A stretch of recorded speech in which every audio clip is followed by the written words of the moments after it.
Welcome to the Austin Music Method. I'm Gray Parsons. This is the Introduction to Snare Drum series, and this lesson is about the multi-bounce roll.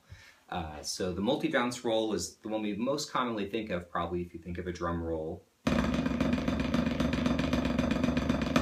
Okay, people sometimes call it the buzz roll too.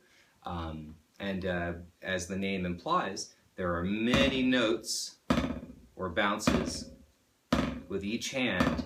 And once we put those together with what's called a roll bass, which is a consistent speed of notes played with the hands and the arms, then that comes out to be a roll. Okay, and we're gonna work on two different exercises in this lesson that will help you get a grip on how to do this multi-bounce roll. Okay, so the first thing about the multi-bounce roll is you have our normal grip going on with our fulcrum and fingers wrapped around and all that sort of stuff. It works best when the palms are down, the multi-bounce roll does.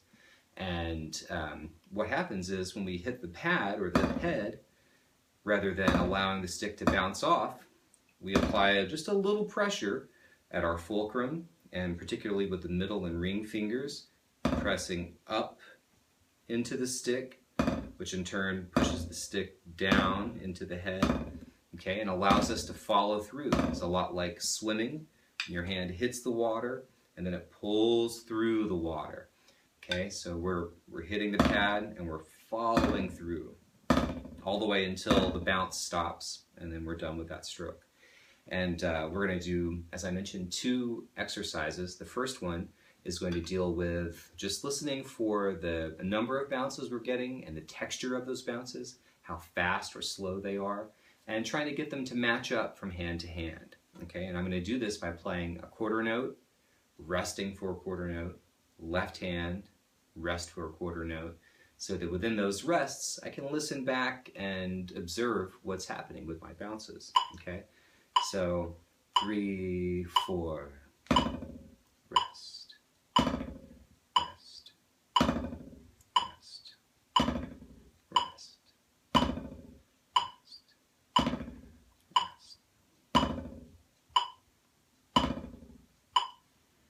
Okay, so as you can hear, that's fairly even from hand to hand. You may find that when you begin working on this, it'll be wildly different from hand to hand. You may have trouble getting things to bounce at all. Just stick with it and particularly go slowly, put that rest in between, and it'll really help you start to get things going with this multi-bounce. Okay, once you have a little bit of ability to do that, to get the sticks to bounce fairly evenly from hand to hand, then we can take and plug that into a little faster exercise, something that's rooted in 16th notes or full 4 pulses per beat. And it's going to have 2 parts to it. One thing called a check pattern, which will be 4 beats of normal full strokes, not multi-bounces. So 1 E enda, 2 E enda, 3 E enda, 4 E enda.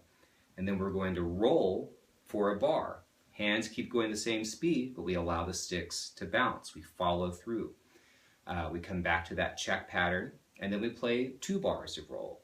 We'll keep returning to the check pattern, and we'll keep adding a measure of roll. And for the sake of brevity, I'll demonstrate this going up to 4 measures of roll, always 1 bar of check pattern in between. But you could take and do that up to 8 or 12 or 16 bars. And the more you work on it, obviously, the quicker you'll learn how to do it. But we'll go up to 4 here. Here's 1 E enda, 2 E enda, 3 and 4. Now I roll 1, 2, 3, 4, and now 2 bars of roll. 1, 2.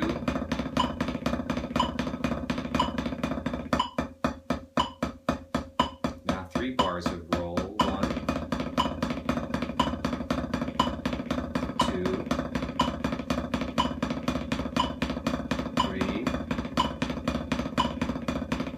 and 1. 4 bars of roll. 1,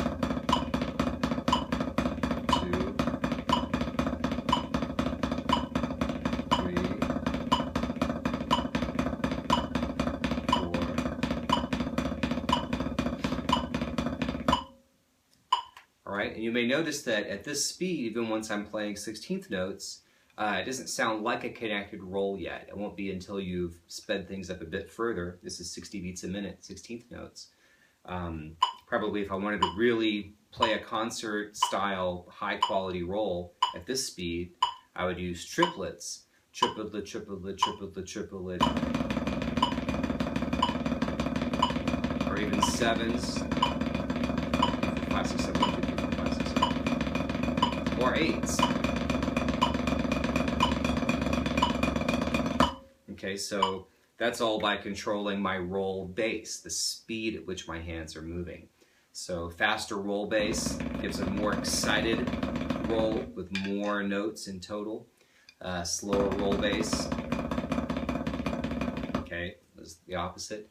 And when you're first starting out, it's good to use that slower roll bass until you have a little skill at it, and you can slowly speed yourself up, and you'll get a nice sounding multi-bounce roll. Thanks for tuning in to the Austin Music Method. We'll see you next time.